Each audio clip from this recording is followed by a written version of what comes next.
Writing a book has been one of the most incredible journeys of my life. It really has been the ultimate adventure. And I wanted to share my story of writing my first book. You might be writing your first book now, or maybe you want to write a book. This will hopefully serve as inspiration and motivation to keep going, because it really is such a wonderful feeling when you finish your first book. So for me, it all started when I was a kid. I always wanted to write books. As a kid, I got all of these fantasy ideas. I started writing my first book when I was 10. It was a fantasy story called The Prophecy of Pilkenhorn. Of course, I didn't get very far, but as a kid, it was my dream to be a writer. I wanted to be a writer. And that dream was really deep within my heart. But of course, when you become a teenager, it's almost like you lose yourself in a sense. You forget who you really are. When I was 20 years old, I was on this tropical resort island called Hamilton Island, and I was eating an apple. I was in the wilderness, and suddenly, looking at this apple, I just remembered the prophecy of Pilkenhorn. It just showed up in my mind like magic, and I remembered, wait, I want to be a writer. That's who I am. This is part of my life purpose. This was my first dream. Suddenly, the prophecy of Pilkenhorn, this fantasy story idea was back in my imagination. And I spent the next few months just obsessing over this one and all of the other ideas I had. And I suddenly became this fount of ideas. My imagination was just overflowing with ideas, and the dream to become a writer was back in my heart. Or it had never left my heart, but I had revealed it again. And I spent the next 2 or 3 years just indulging these stories, and building these worlds, inventing characters and exploring fantastical landscapes. But I didn't actually write anything. I didn't write anything, and I fell into this trap that we call the world building trap, the world builder's trap, when you get stuck in the development of these worlds and these stories, but you don't actually write a single word. And this was a serious problem for me. In 2020, when the world closed down and we went inside, I recognized that this was an opportunity to write my first book. Now, the reason why I didn't start writing anything was that I actually became too attached to my ideas. I felt that they were too precious, and I knew that I wasn't a very good writer yet, because I didn't do much writing practice. I knew that if I was to use one of these ideas to write my first book, it would be a train wreck. It would be a disaster. I didn't want to waste these precious ideas. And so what I did was I said, you know what? Let me design a story and a world that is so cliche, with like all of the cliches in fantasy, dragons, a classic magic system. I don't know, maybe like an elemental magic system, super powerful weapons, all of the cliches. Let me put them all into the story so that my first book can be a throwaway.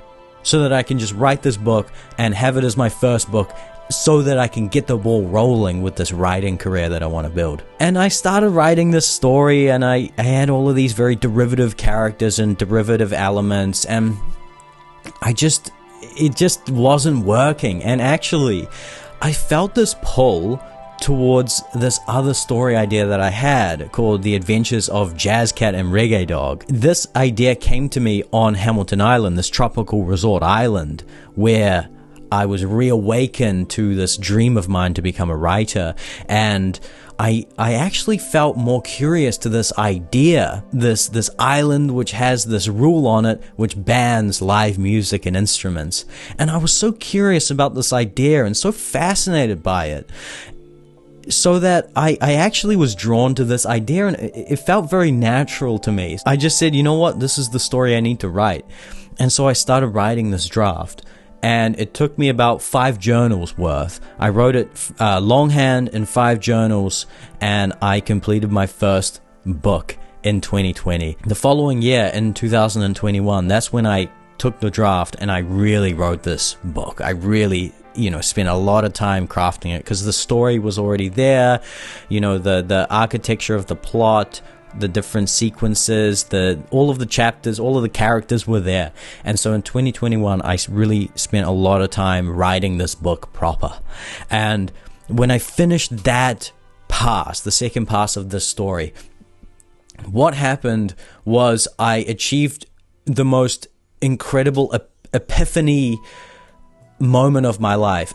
Is epiphany the right word? No, it was like the ultimate peak experience of my life when I got to the very, very last scene of this book, where something crazy happens to the characters and to this island. And I was experiencing, like, the words were just writing themselves, it felt like. And I was experiencing the revelation, the climax of this story, as though I was one of the characters looking up at what happens in this book.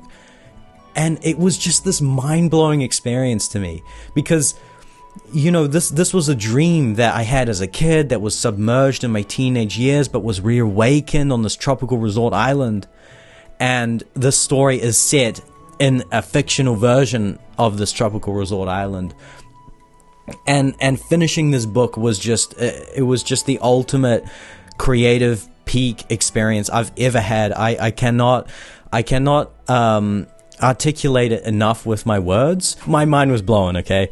So if that doesn't give you motivation to keep going with your book and deliver the most brilliant ending to that story and to those characters, I don't know what else I can say. Like, it was just mind-blowing, okay? That happened in 2021. Now, why is it 8 years? You know, we're in 2026 now. What's happened? I made a decision early on that I wanted to self-publish it, because this book is just too precious to me. And I know the process. I know what they say. Traditional publishing will tear you apart. You will get rejected 100 million times. And I wanted to share this story. Like I can't even express to you how much I want to share this story. I feel this deep obligation to my characters to tell their story. You know what I mean? I didn't want it to be cut apart by the traditional publishing industry, which, you know, you sell your rights to the book and they can just, because you're a debut author, you have no leverage, and they can come in there and take that away and remove that character.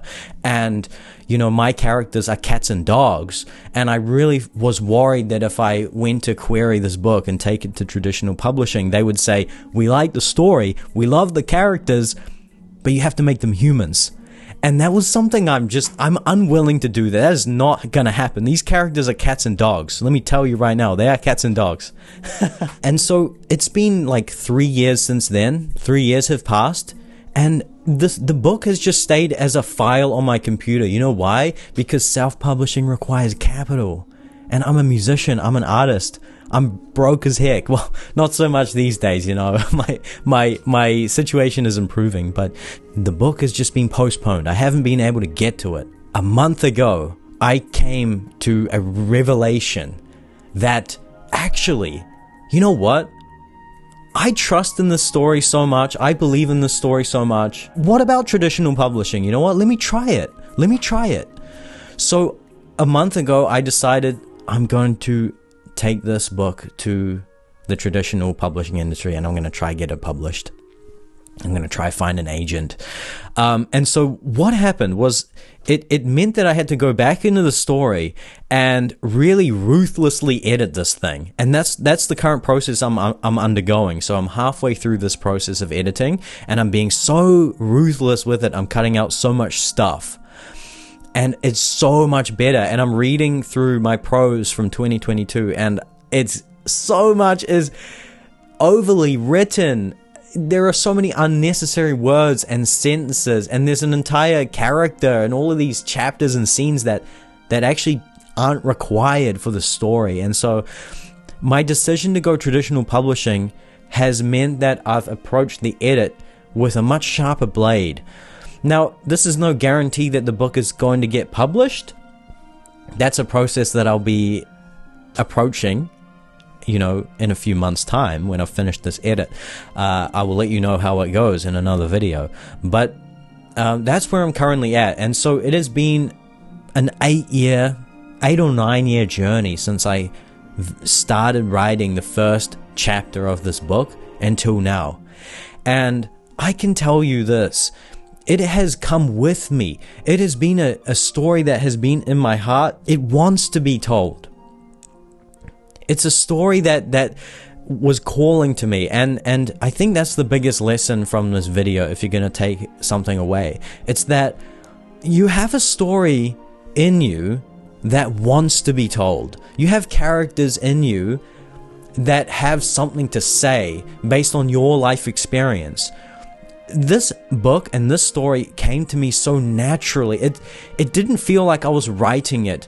It didn't feel like I was building it. Remember, I mentioned this throwaway story idea with all of the tropes. That was me trying to build a story that didn't already exist.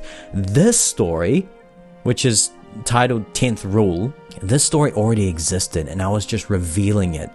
Just like I was revealing my wish, my dream to become a writer. I was revealing it. It was always in my heart. It was already there, existing, and I only needed to uncover that wish and pursue it. There is a story in you that is waiting to be unveiled, that is waiting to be revealed.